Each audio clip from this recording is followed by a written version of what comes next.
Hello guys, nag-o-offer ulit tayo ng bigas dito sa naging pasahero natin. Hindi ko na ipapakita kasi baka ma-data privacy tayo. Bawal kasi yung nag-video-video ka ng wala kang paalam mo, kinukuha na mo yung isang tao. Ito siguro pwede yan. Ayan, Ryan Bikes. Dito kay Ryan Bikes. So, yung naging pasahero ko, hindi ko kilala eh. Inoperan ko lang ng bigas. Tapos yun nga, eto yan, puro warehouse ta yan. Nagkakantin siya dito. Ma'am, nag-ano ako, nagbibideo ko. Okay lang ba mag-video-video ko?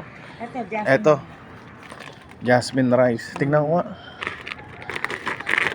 Jasmine. Basta maalsa, ma'am.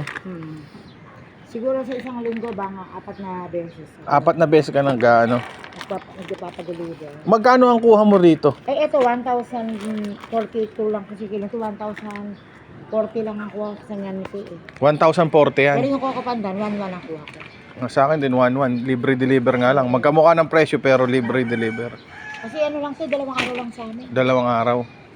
Ano, kunin mo yung number ko tapos kaya lang bawal yata pumasok dito, no? Sabihin mo lang sa guardia. Ano sasabihin? Ano sasabihin ko sa kantin? Kantin lang de-deliver ng bigas. Oo. Kita ka naman dito. Wait lang.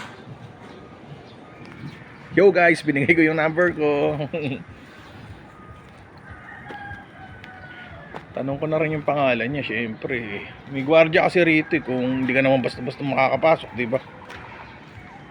Kaya kailangan meron kang taong i-representa Dito. pag Ayan, pasok mo.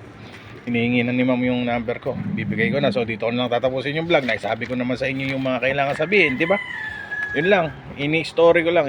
Dinodocument ko lang yung mga ginagawa ko. Bye-bye na.